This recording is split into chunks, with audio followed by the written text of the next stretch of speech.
باب نمبر 2، مہاجرین کے اوصاف حمیدہ، ان کا انعام و اکرام اور ہجرت سے پیچھے رہنے والوں کا انجام۔ ہجرت مدینہ اسلامی دعوت کی تاریخ کا سنگ میل ہے۔ اس ہجرت سے مسلمانوں کی کایا پلٹ گئی۔ وجہ یہ ہے کہ اس ہجرت سے پہلے مسلمانوں کی حیثیت ایک امت دعوت کی سی تھی جو لوگوں کو اللہ کا پیغام تو سناتی تھی لیکن اس کا کوئی قیاسی مقام نہیں تھا جو مسلمانوں کو تحفظ فراہم کرتا اور دشمن کے مقابلے میں ان کا دفاع کرتا۔ ہجرت کے بعد اسلامی ریاست کا قیام عمل میں آیا تو اسلام جزیرہ نمایاں عرب کے اندرون و بیرون میں تیزی سے پھیلتا چلا گیا۔ داعیان اسلام آس پاس کے علاقوں میں جاتے اور دعوت دین کا فریضہ انجام دیتے۔ اسلامی ریاست نے ان مبلغین کی حفاظت کا بیڑا اٹھایا اور دشمن کی ہر زیادتی کا منہ توڑ جواب دیا، چاہے اس کے لیے جنگ و جدال کی بھٹی ہی میں کیوں نہ کودنا پڑے۔ الہجرۃ النبویہ لابی فارس، صفحہ نمبر 13۔ قرآن فہمی اور علوم قرآن میں ہجرت کا کردار۔ ہجرت مدینہ کا قرآن فہمی اور علوم قرآن کی تدوین میں بھی نمایاں کردار ہے۔ علماء کرام نے اس ہجرت کو مد نظر رکھتے ہوئے مکی اور مدنی صورتوں کی تقسیم کی ہے۔ جو صورت ہجرت سے پہلے خواہ مکہ سے باہر ہی نازل ہوئی ہو اسے مکی صورت کہا جاتا ہے، اور جو ہجرت کے بعد خواہ مدینہ سے باہر ہی نازل ہوئی ہو اسے مدنی صورتوں کے زمرے میں شمار کیا گیا۔ قرآنی صورتوں کی اس تقسیم سے حسب ذیل اہم ترین فوائد حاصل ہوئے۔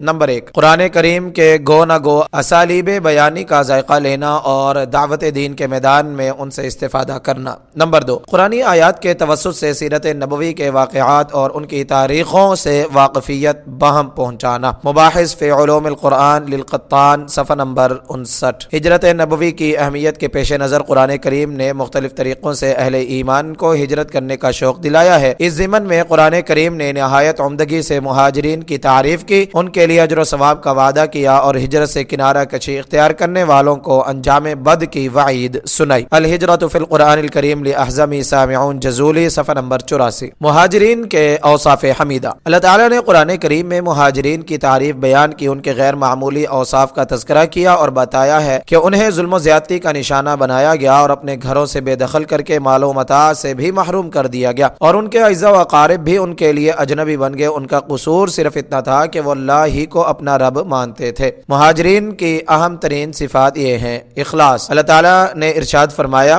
للفقراء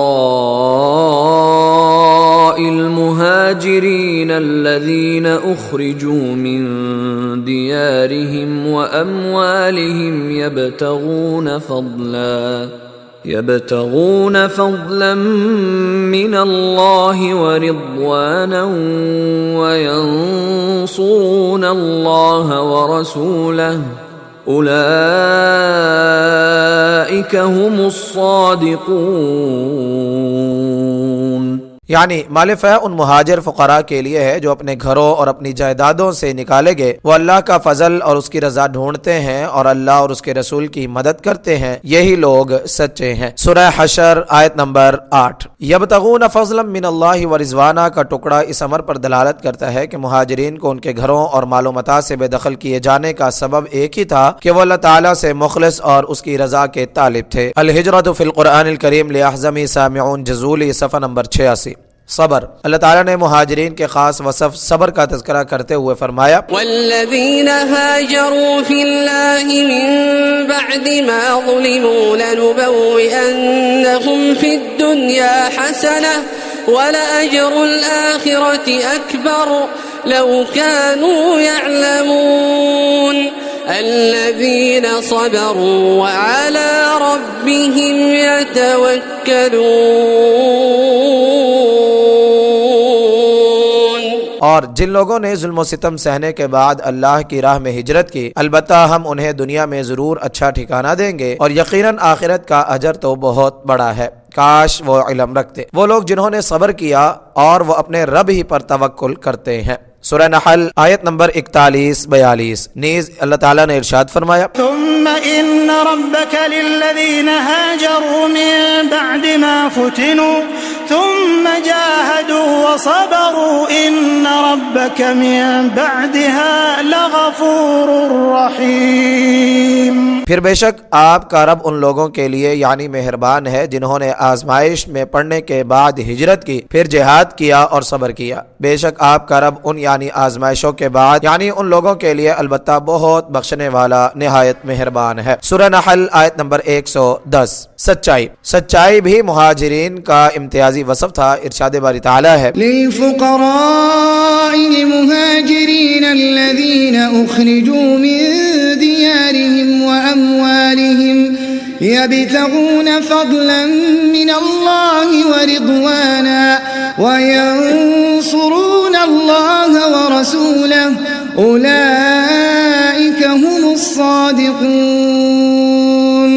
یعنی مال فیع ان مہاجرین فقراء کے لیے ہے جو اپنے گھروں اور اپنی جائیدادوں سے نکالے گئے، وہ اللہ کا فضل اور اس کی رضا ڈھونڈتے ہیں اور اللہ اور اس کے رسول کی مدد کرتے ہیں، یہی لوگ سچے ہیں۔ سورہ حشر آیت نمبر 8۔ علامہ بغوی رحمہ اللہ نے اپنی تفسیر میں لکھا ہے اولئک هم الصادقون کا مطلب ہے کہ وہ اپنے ایمان میں سچے تھے۔ قتادہ کا قول ہے یہ وہ مہاجر ہیں جنہوں نے گھر بار، مال و متاع اور خاندان اللہ اور اس کے رسول کی محبت پر قربان کر دیے، ناسازگار حالات کے باوجود اسلام کا دامن تھامے رکھا۔ روایات میں ہے کہ انہیں بھوک کی شدت میں کمر سیدھی رکھنے کے لیے پیٹ پر پتھر باندھنے پڑتے اور اوڑھنے کے لیے لحاف نہ ہوتا تو چٹائی اوڑھ کر ہی سردیوں کی رات بسر کر لیتے۔ تفسیر البغوی جلد نمبر 4 صفحہ نمبر 318۔ جہاد اور قربانی۔ ارشاد ربانی ہے الذين آمنوا وهاجروا وجاهدوا في سبيل الله بأموالهم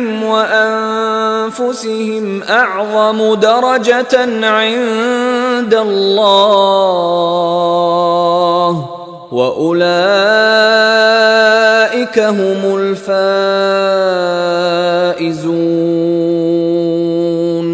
وہ لوگ جو ایمان لائے اور انہوں نے ہجرت کی اور اللہ کی راہ میں اپنے مالوں اور اپنی جانوں سے جہاد کیا، اللہ کے ہاں درجے میں وہ سب سے بڑھ کر ہیں اور وہی مراد پانے والے ہیں۔ سورہ توبہ آیت نمبر 20۔ انبیاء علیہ السلام کی دعوت دین میں قربانی اور جانثاری کو مرکزی حیثیت حاصل ہے۔ وجہ یہ ہے کہ اس سچی دعوت کو ہمیشہ سرکشی، تکذیب اور سخت دشمنی جیسے چیلنجوں کا سامنا رہا ہے، جن سے نمٹنے کے لیے جفاکشی، زبردست ایمانی قوت، عقیدے کی پختگی اور بے جگری کی ضرورت ہوتی ہے۔ عقیدہ توحید ہی وہ عقیدہ ہے جو انسان کو باطل سے ٹکرانے کی ہمت عطا کرتا ہے۔ ابتدائی نبوت میں جبریل علیہ السلام کا وحی لے کر اترنا گویا اس بات کا اعلان تھا کہ رسول اللہ صلی اللہ علیہ وسلم کو قوم کی طرف سے ایذا رسانی کا سامنا کرنا پڑے گا۔ ورقہ بن نوفل نے یعنی پہلی وحی کے نزول کے موقع پر کہا تھا یہ وہی فرشتہ ہے جو موسیٰ علیہ السلام پر نازل ہوا کرتا تھا، کاش میں اس وقت مضبوط جوان ہوں اور تب تک زندہ ہوں جب آپ کی قوم آپ کو یعنی شہر سے نکال باہر کرے گی۔ نبی صلی اللہ علیہ وسلم نے حیرت سے پوچھا اوا مخرجیہم، کیا یہ لوگ مجھے یعنی مکہ سے بے دخل کر دیں گے؟ ورقہ بن نوفل نے جواب دیا ہاں، جو بھی آدمی یہ دعوت لے کر آیا جیسے آپ لائے ہیں تو اس سے ضرور دشمنی روا رکھی گئی، میرے ہوتے وہ دن آ گیا تو میں آپ کی بھرپور مدد کروں گا۔ صحیح بخاری حدیث نمبر 3، صحیح مسلم حدیث نمبر 160۔ ہجرت مدینہ قربانی اور جانثاری کی داستان تھی۔ الہجرت فی القرآن الکریم لاحزم سامعون جزولی صفحہ نمبر 104۔ یہ امور غور طلب ہے کہ قربانی اور جہاد فی سبیل اللہ لازم و ملزوم ہے، قربانی کے بغیر جہاد کا تصور ناممکن ہے۔ الہجرت فی القرآن الکریم لاحزم سامعون جزولی صفحہ نمبر 106۔ اللہ اور اس کے رسول صلی اللہ علیہ وسلم کی مدد۔ اللہ تعالیٰ کا ارشاد ہے للفقراء المهاجرين الذين أخرجوا من ديارهم وأموالهم يبتغون فضلا من الله ورضوانا وينصرون الله ورسوله أولئك هم الصادقون۔ یعنی مال فیع ان مہاجر فقراء کے لیے ہے جو اپنے گھروں اور اپنی جائیدادوں سے نکالے گئے، وہ اللہ کا فضل اور اس کی رضا ڈھونڈتے ہیں اور اللہ اور اس کے رسول کی مدد کرتے ہیں، یہی لوگ سچے ہیں۔ سورہ حشر آیت نمبر 8۔ اس آیت کریمہ میں اللہ تعالیٰ نے مہاجرین کی تعریف بیان کی ہے کہ وہ مکہ چھوڑ کر مدینہ صرف اللہ اور اس کے رسول کی نصرت و حمایت کے لیے آئے تھے۔ اللہ تعالیٰ کی مدد کرنے سے جنگ میں مدد ملتی اور ثابت قدمی عطا ہوتی ہے۔ اللہ تعالیٰ نے فرمایا یا ایھا الذین آمنوا ان تنصروا اللہ ینصرکم إن تنصروا الله ينصركم ويثبت أقدامكم۔ اے ایمان والو، اگر تم اللہ کے دین کی مدد کرو گے تو وہ تمہاری مدد کرے گا اور تمہارے قدم ثابت رکھے گا۔ سورہ محمد آیت نمبر 7۔ سید قطب رحمہ اللہ لکھتے ہیں اہل ایمان اللہ تعالیٰ کی کیوں کر مدد کریں کہ وہ اس کی نصرت و حمایت سے سرفراز ہوں اور انہیں ثابت قدمی نصیب ہو۔ اس سوال کا جواب وہ خود ہی دیتے ہیں۔ اہل ایمان پر اللہ کا یہ حق ہے کہ وہ ہر قسم کے ظاہری اور باطنی شرک سے بچیں، اللہ کو اپنی ذات اور ہر خواہش سے بڑھ کر محبوب رکھیں، زندگی کی تمام رغبتوں اور تمناؤں میں، حرکات و سکنات میں، پوشیدہ طور پر بھی اور اعلانیہ بھی، معاشرے کی تمام سرگرمیوں میں اور افکار و نظریات میں اللہ کی حکومت تسلیم کریں۔ اپنی ذات کی حد تک اللہ کی مدد یہ ہے۔ اس بات کا دوسرا پہلو یہ ہے کہ اللہ تعالیٰ نے انسانی حیات کے لیے ایک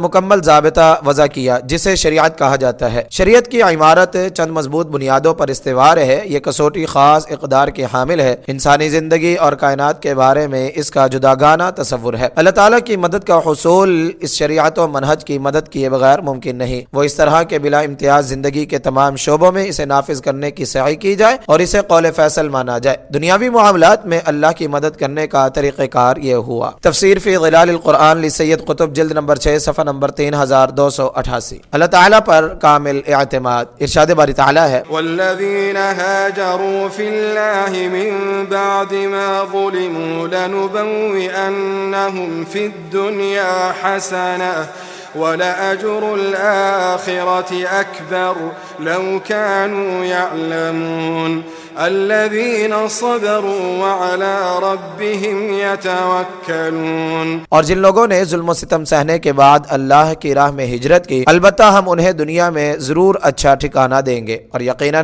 آخرت کا اجر تو بہت بڑا ہے، کاش وہ علم رکھتے۔ وہ لوگ جنہوں نے صبر کیا اور وہ اپنے رب ہی پر توکل کرتے ہیں۔ سورہ نحل آیت نمبر 41-42۔ اللہ تعالیٰ نے تعریف کے پیرائے میں مہاجرین کے اللہ پر اعتماد کرنے کا تذکرہ فرمایا۔ اللہ پر توکل ایمان کی خاصیت، علامت، اس کا مقصد اور تقاضا ہے۔ قرآن کریم میں ہے قال رجلان من الذين يخافون أنعم الله عليهم ادخلوا عليهم الباب فإذا دخلتموه فإنكم غالبون۔ ان میں سے دو آدمی جن پر اللہ کا فضل تھا وہ بولے تم ان کے مقابلے کے لیے دروازے میں داخل ہو جاؤ، پھر جب تم دروازے میں داخل ہو گئے تو بے شک تم غالب آ جاؤ گے، اور اگر تم مومن ہو تو تمہیں اللہ ہی پر بھروسہ کرنا چاہیے۔ سورہ مائدہ آیت نمبر 23۔ ایک اور موقع پر فرمایا وقال موسى يا قوم إن كنتم آمنتم بالله فعليه